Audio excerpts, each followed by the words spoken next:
Blessed everyone! Welcome sa ating live stream. Again, this is your brother in Christ, Jose Roniboy Perez Cariaga. Muli na naman po tayong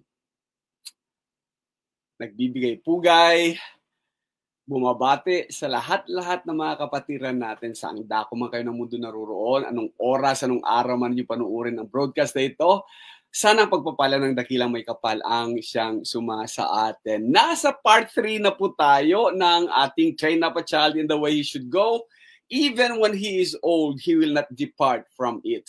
At titingnan nga po natin at sa ating pag-aaral, pangatlo na po ito, tinatalakay natin yung pagiging relevant ng tekstong ito sa kapanahunan natin. At dito nga po, titingnan nating maigi. So, nung nakaraan, unang broadcast po natin, pinag-uralan po natin, ano nga ba ang ibig sabihin ng train up a child or train up? At nakita natin na yung salitang train is to teach or instruct, to prepare or condition, to develop physical or mental skills, or to direct or focus one's attention. Yan ang tinatawag nating train up. And then, nakakatuwa na sa Hebrew na original niyang pagkakagamit, yung term na shanak. At ito is to dedicate. Parang ihiwalay mo siya para sa paglilingkod sa Panginoon. And that is good. At natalakay po nating maigi. Hindi na natin babalikan yon. Isinunod naman natin yung katawagan na child or an individual or hindi ibig sabihin na batang maliit lang ito.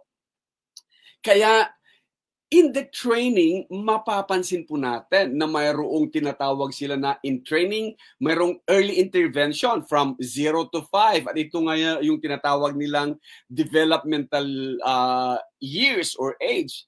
Na kailangan dito, it is essential for cognitive, yung kanyang pag-iisip, emotional, and physical development. At nakita natin ang Panginoong Jesus man din ay lumaki sa ganito, ano? And the child grow, ito.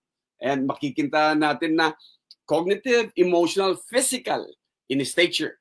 And even sa kanyang spiritual, find favor.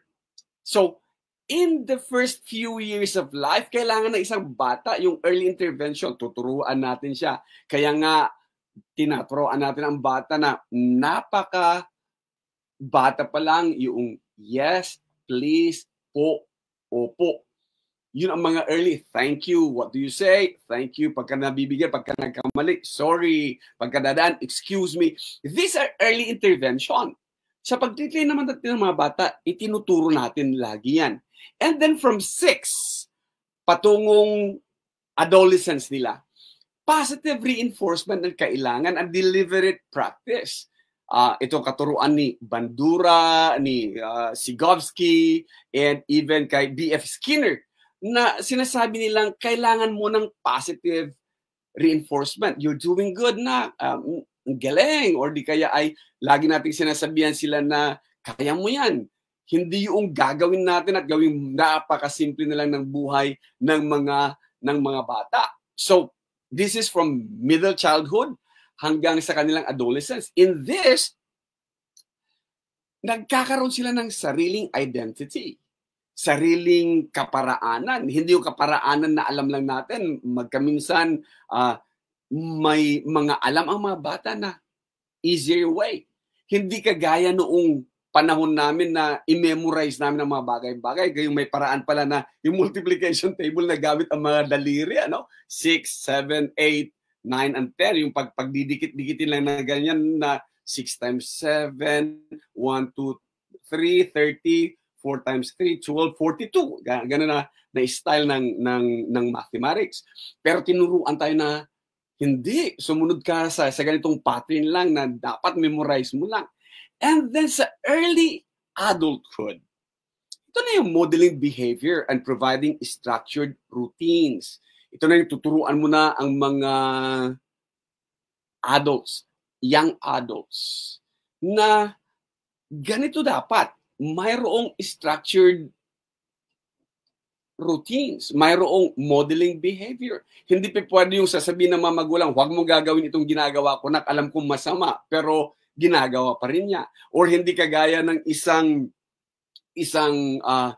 nanay na alimango na sabihin niyang pinagtatawanan tayo dahil patagilid daw tayo maglakad. Kaya umpisa ngayon, maglakad kayong diretso mga anak. At tapos nung lumakad siya, patabingi din naman, patagilid din naman. So, hindi pwede.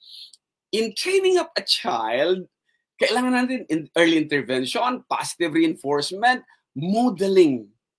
Sa Pilipino komunidad kasi, nasanay tayo ng hindi positive reinforcement.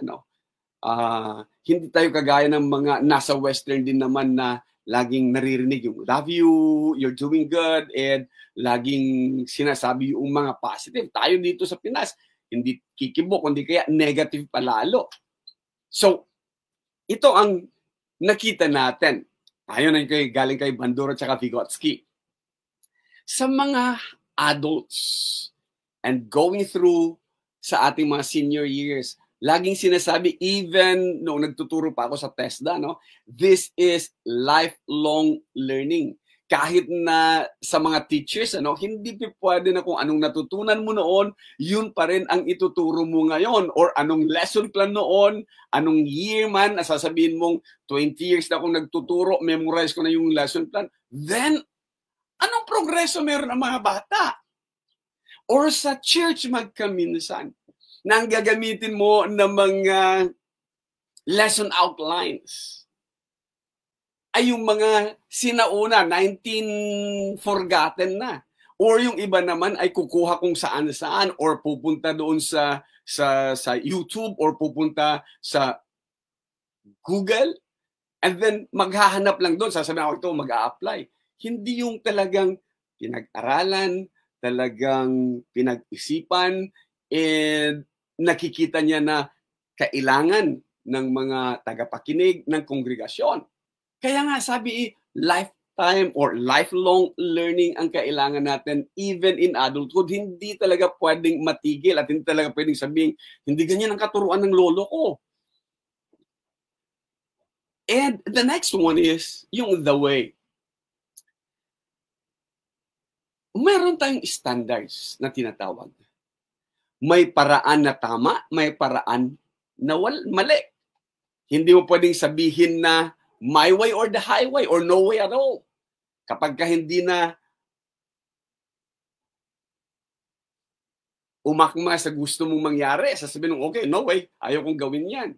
So, ang sinasabi ng banal na kasulatan is, there is the way. Specific yun, may article na the. The way. Ano yung way na yan? The way. May kaparaanan. Sa amin na nasa academe, sa akin na nagtuturo, at ang motto nga ng school na konektado ako ngayon is real learning. Real world. Real learning meron kami. And ang laging ibinabalik-balik namin sa mga estudyante is that ito yung industry standards. Pagtatanong iba, sir, pwede ba to? Industry standards. Sir, ganito ba? Industry standards. Ano ba ang tanggap sa industriya ang kinabibilangan natin, kinalalagyan natin? At yun lagi ang magiging standards natin. So, dito, train up a child in the way. And ang susunod doon, he should go. Hindi yung he must go. Dictatorial yon eh. He wants to go, hindi pwede yon. Masyadong entitlement naman yon. Or the parents' way to go, hindi extension ng pangarap ng mga magulang ang kanilang mga anak. Sasabihin na, nak, ito kunin mo. Kasi pangarap ko talaga nung bata ako, maging doktor, maging nurse, magsuot ng kulay puti, or maging ganito, maging ganon. Or kasi ang mga tsuhin mo, ganito, ganon. Maraming mga preachers ang ganyan, At hindi man lantaran na pinipressure ang mga anak, Sasabihin ka agad, ito, future pastor to, future preacher ito, kasi preacher ang tatay niya. And yung isa, yung bata, na pre-pressure. Kahit hindi naman niya gusto dahil preacher ang parents or pastors ang parents, kailangan magpastor talaga. The text says, in the way he should go. the way na dapat niyang puntahan. Wherein nagsasuggest na dito kailangan ng isang individual, ng isang kabataan, yung guidance. Kailangan ng isang kabataan yung hindi mo ididiktahan kung saan siya pupunta dapat, kundi ipakita mo sa kanya yung direction. And i-assist mo siya in the way he should go. Hindi compulsion para sa individual na to ang sumunod, or hindi for compliance lang, ano? O sige na nga, mapagbigyan lang. Ito gusto ni nanay, ito gusto ng tatay na kurso. Kaya ang daming problema magkaminsan. Bakit underperformer ka? You have the potential na higitan itong mga bagay-bagay na to. Whenever I talk to some of the students, lagi yung sinasabing, hindi ito yung full potentials mo. Bakit? Kasi sir, hindi naman po talaga ito yung kursong gusto ko eh. Gusto ko po talaga ganito ganon. And there it is. And when I tell them that ito yung hindi sila extension ng pangarap ng mga parents nila, mahirap din na magre-rebelde sila, no? Kundi ang lagi natin sinasabi is, okay, kung maging stepping stone mo ito, pwede mo pa namang kunin yung pangarap mo talaga. Kapag ka natapos mo itong kursong ito. Pero kung hindi talaga kakayanin at hindi talaga magagawa yung maibibigay talaga yung best mo, then talk to them. Tell them. Para hindi lang compliance ginagawa mo, hindi tawag natin mema lang yung pag-aaral, ano? And napapabayaan lalo. So, kita natin itong mga bagay na to. And the last part niya, yung second part niya, sinasabing, even when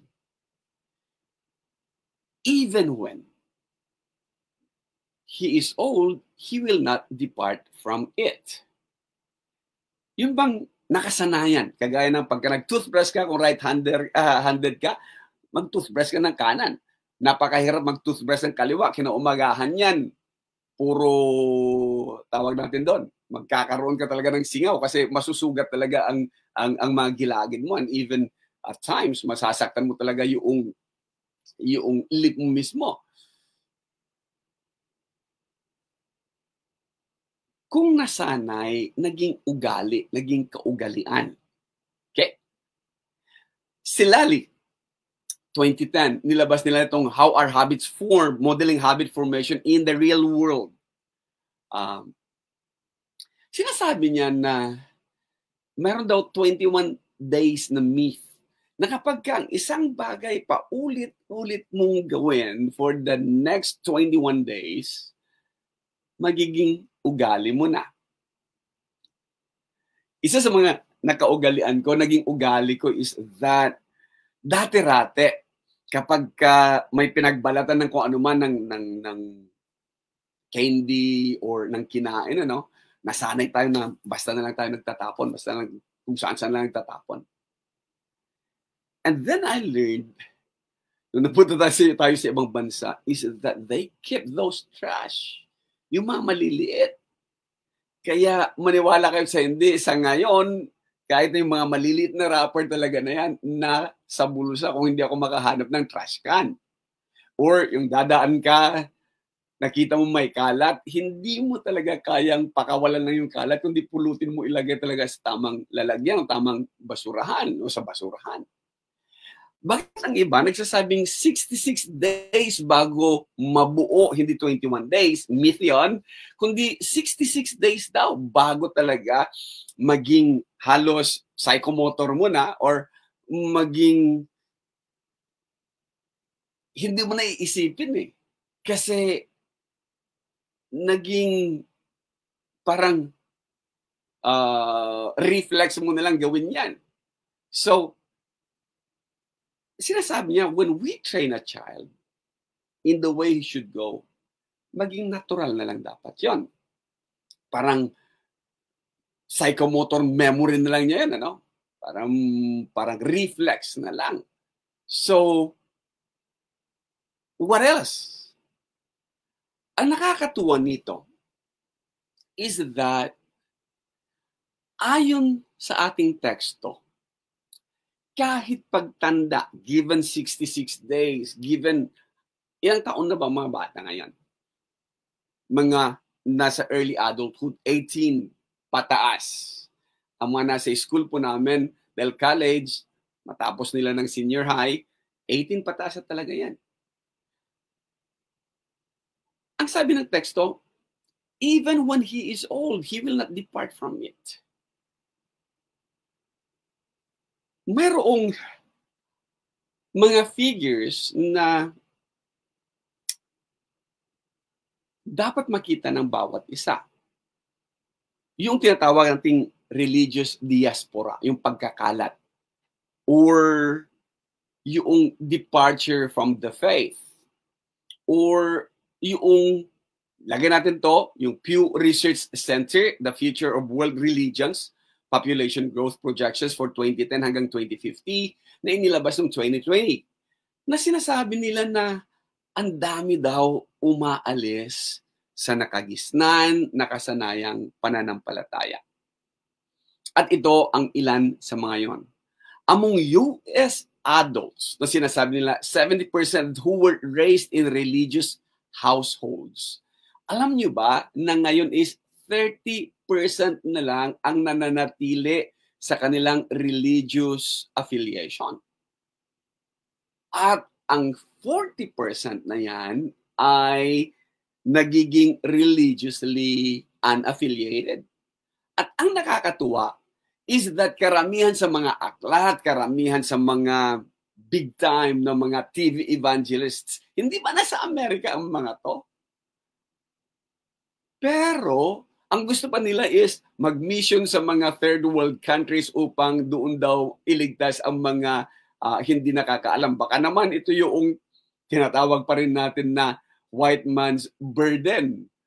Kaya napupunta dito para lang maging kagaya nila.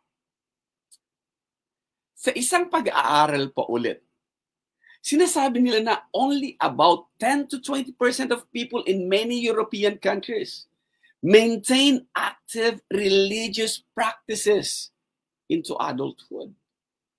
Anong nangyari? Ano kaya ang problema? Ano kaya ang nagiging cause ng diaspora na to?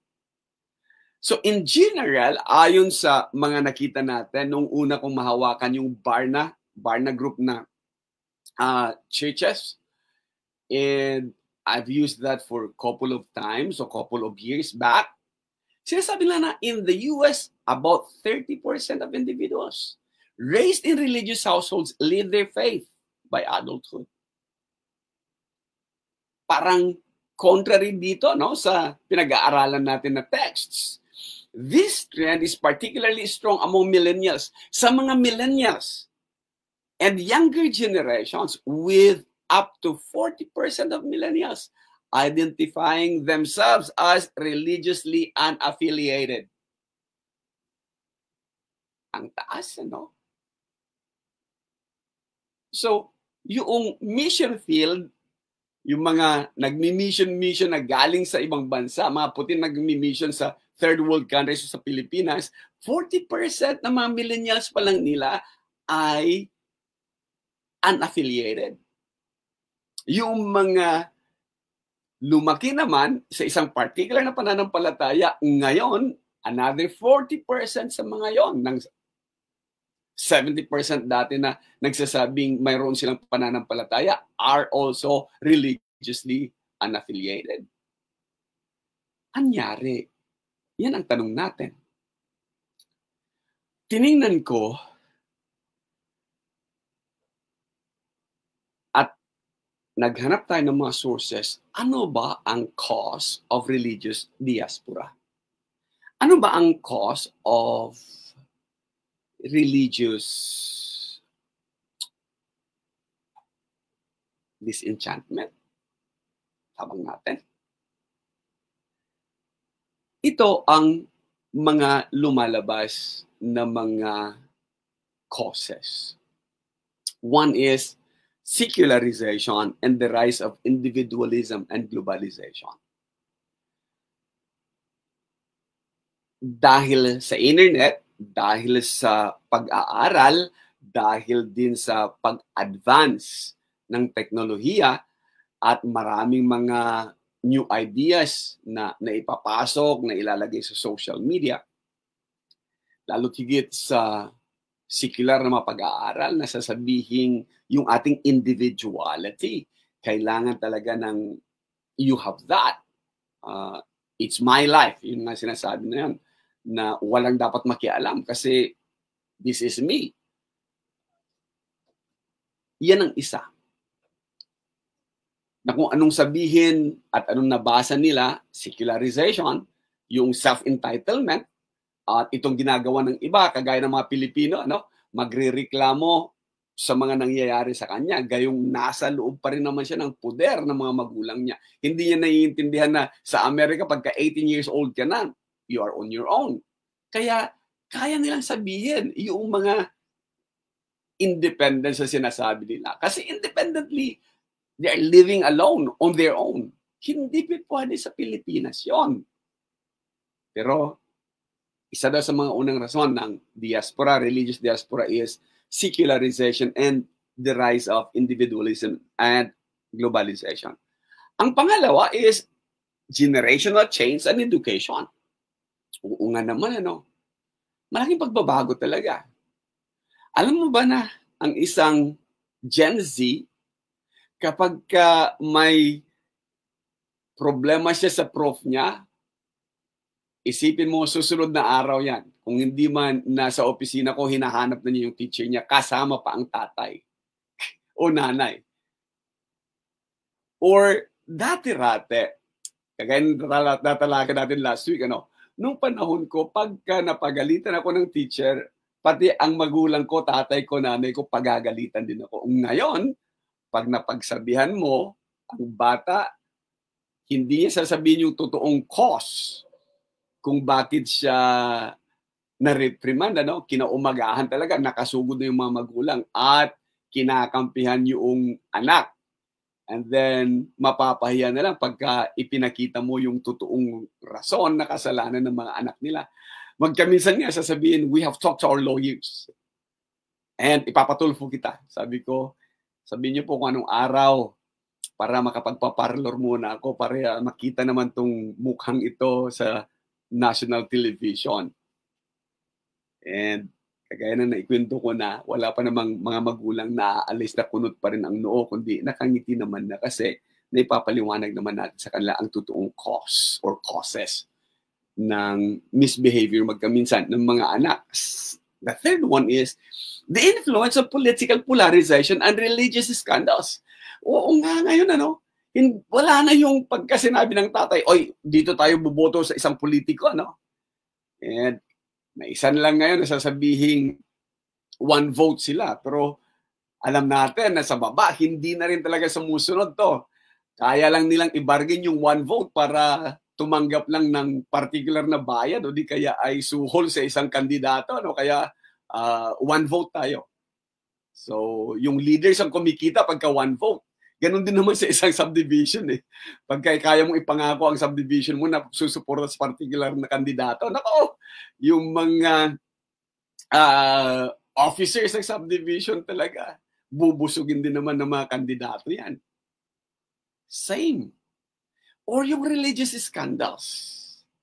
O wag na tayong lumayo. Talaga yung sex scandals among priests of a particular denomination or religion, ang laki ng dagok na ibinigay nito. Or sa iba't ibang denominations. Ang iba nga ipinopost pa sa Facebook. Ang iba nagtatanong. Lalo't higit yung mga ministro o di kaya mga pastor na all the while nangangaral ng ganito, nangangaral ng purity, and malalaman mo, oy, double life pala ito kasi may isa pa palang pamilya. Double life pala ito kasi mayroon palang ganitong kaso sa kabila.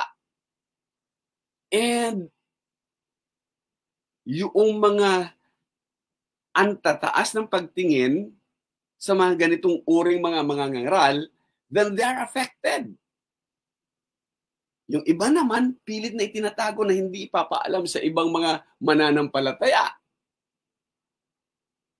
Once they found out, ito, puputok na naman ng social media. So, religious scandals. The last but not least is yung cultural shifts. Yung family structures, exposure to diverse beliefs through technology, lalo na ngayon yung mga kabataan, dahil gadget ang kasama or cellphone kasama, maghapon, social media dito, doon, halos lahat yata ng mga pinopost na or lahat yata na napapanood nila, pinapaniwalaan na totoo o tama yon. One more thing, yung tinatawag nating family structures wherein yung parents walang panahon halos sa mga anak nila makausap or parental absentee. Wala ang mga magulang dito, nasa ibang bansa kasi para sa hinaharap ng mga anak, nakakalimutan din naman na kailangan pa rin yung guidance sana ng mga ito. So, ito yung naging cause or causes ng religious diaspora. Kinuha ko ito mula kay Robert Bellah noong 1985 in Habits of the Heart, wherein he discusses how American society's growing individualism contributes to religious decline, especially as people feel less inclined to adhere to the collective traditions of organized religion. Tagal na niyan, 85 pa lang, 20 years, 40 years na kung tutusin. Isang generation na nakalipas. And then, sinabi na noon na yung pag-aaral na ito ay ito na talaga, nagkakaroon na talaga ng disenchantment sa mga tinatawag na organized religion. Anong ginawa ng mga churches? Anong ginawa ng mga leaders? Nothing. So, the problems we see dito sa religious diaspora, kagaya ng mga natalakay natin is, unang-una talaga yung absentee parenthood. Walang role model, walang father figure, walang mother figure, walang family, walang tinatawag tayong yung pamilya na sense ng belongingness sa family wherein you're secured or you wherein tanggap ka, you have that acceptance wherein alam mo na sa loob ng pamilyang ito, andun yung mga taong nagsumusuporta sa'yo, nagmamahal sa'yo. Second one is that yung mga nauna kasi din, hindi nila nailabas yung kanilang kagustuhan, lalo't higit yung talagang patriarchal, hindi ikaw na lang maging tatay kung di ka rin lang susunod, yung mga ganun na mga pangangatuwiran. That child or yung mga anak were dictated. Basta sinabi ko, gawin mo. Yan. Hindi na-train. O sasagot-sagot ka pa. Yan. Instead of encouraging yung makapag-usap, then they were dictated. Kaya nung nagkaroon ng freedom, ayun, parang kabayong nakaalpas sa kwadra, sabi nga ng mga matatanda. The next one is individualism. Sa ngayon talaga, sasabihin kagad-agad ng bata, paano naman yung feeling ko? Then, naninegate naman yung karapatan ko, naninegate naman yung damdamin ko. Kahit na mali ang kanyang pag-iisip sa kanyang paniniwala is self-entitled pa rin yun. Dapat igalang pa rin daw. So, individualism is there also na nakikita natin. And ito talaga yung disenchantment with religion or with established beliefs. Dahil na din sa mga scandals na nangyayari. Akala ko ang galing mangaral tungkol sa purity, ang galing mangaral tungkol sa honesty, tungkol sa lahat-lahat ng mga bagay-bagay na ito. Tapos, mabalitaan na lang, may ibang pamilya pala, may anak pala na, and a lot of those things, scandals, affecting leaders talaga. May mga leaders din na akala mo kung natawag na ministro, pastor, ang feeling niya, diktador siya sa loob ng kongregasyon o diktador siya at siya na lang ang tama, siya na lang ang magaling, siya na lang marunong at ayaw nang tumanggap ng ibang mga reason. Nagagalit naman pagka makipagsagutan ka. Okay? Or ministers, pastors na mayroong controlling presence. Mababanggit ko lang dito talaga, no? May isa akong estudyante noon, ako yung guidance advocate ng isang paaralan. Itong batang ito talaga, senior high siya. Pumasa sa UP. At ang sabi ng kanyang pastor, instrumento yan ng demonyo kasi mawawalan ako ng worship leader dahil magaling itong batang ito. And so, pumunta sa akin at sabi ko sa kanya, that is spiritual manipulation. Minamanipulate ka ng pastor mo na para huwag umalis dahil masisira yung kanyang worship team pagka umalis ka. Makasarili yung pastor na yan. Sabihin mo makipagkita sa akin.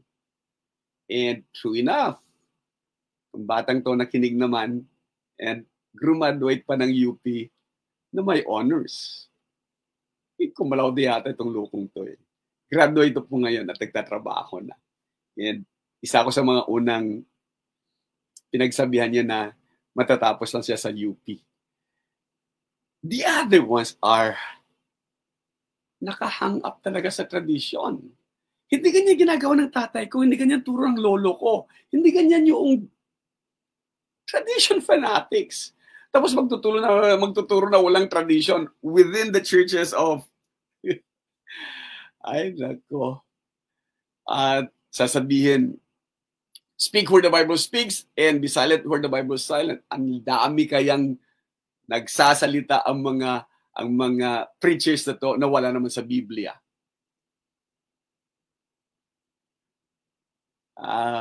Pinanghahawakan kasi yung mga tradition na even mga sayings na hindi na talaga pinag-aaralan din, hindi na rin ni-research, hindi mo na rin tinignan talaga, totoo ba itong pinagsasabi ng mga taong ito?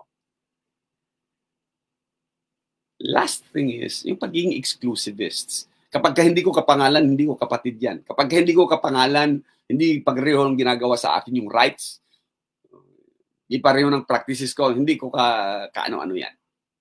So, ito yung mga nakikita nating problema with present na situation natin. Solution nakikita ko, let me present to you John chapter 14. Jesus said, I am the way, the truth, the life. And no one comes to the Father except through me. 14 verse 6 po yan. The way, it means there is no other way, wala nang my way or the highway. It is the way. Specific po yun. Definite article. He is the truth. Hindi na pwede yung secular truth and religious truth. The truth. He is truth personified. He is the embodiment of truth. He is the incarnate truth. So malaman katotohanan, tingnan mo si Jesus. Hindi yung turo ng kung sino mang pastor o turo ng kung ano mang philosophy. He is the incarnate truth. The life, ano bang life ang hahanapin mo? He is life. Hindi yung good life, happy life, or even everlasting life. He is life. He is the life giver. He is the life na kailangan nating hanapin. So,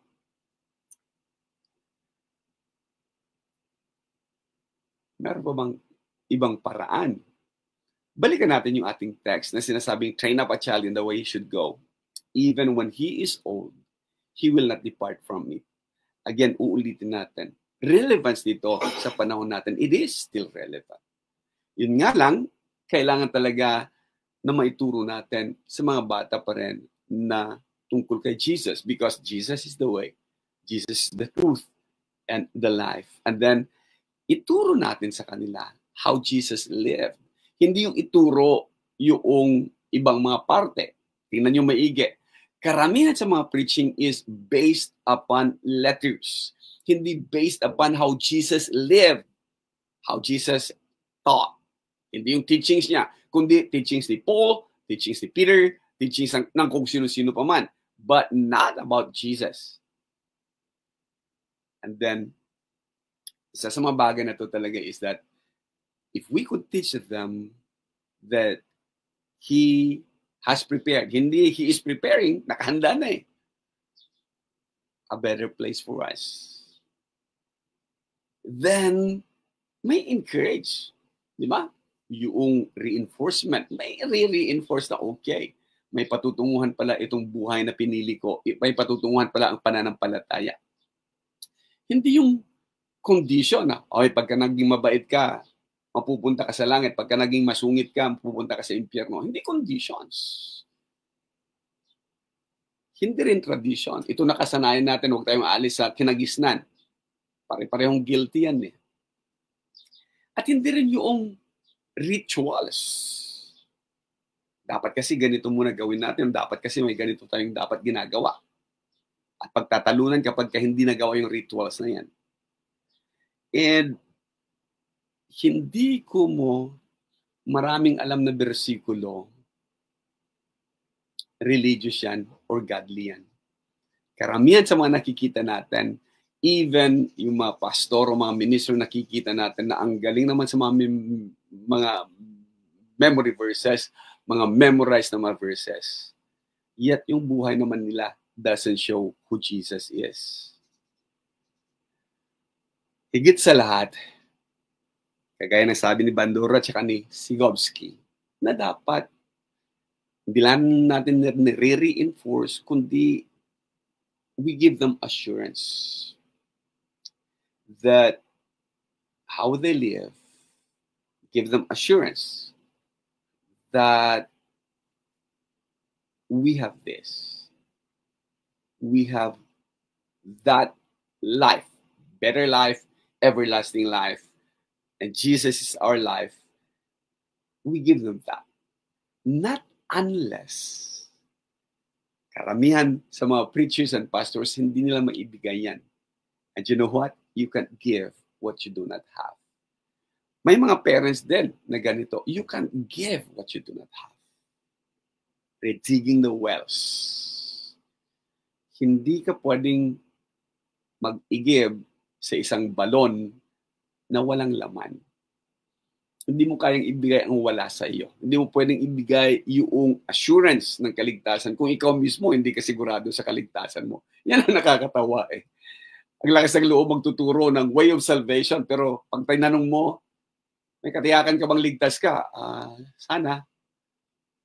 No way, Jose. Hindi po mangyayari yan. You can't give what you do not have. So the way to train up a child in the way he should go is that mayroon tayong trainer dapat. Dapat ang trainer, alam niya yung ginagawa niya. Kaya niyang i-model yun. Kaya niyang isabuhay yun. Just like Jesus. And Jesus has given us an example that we could follow. Again, ito po ang inyong kapatid, Jose Roniboy Perez Cariaga. Salamat po.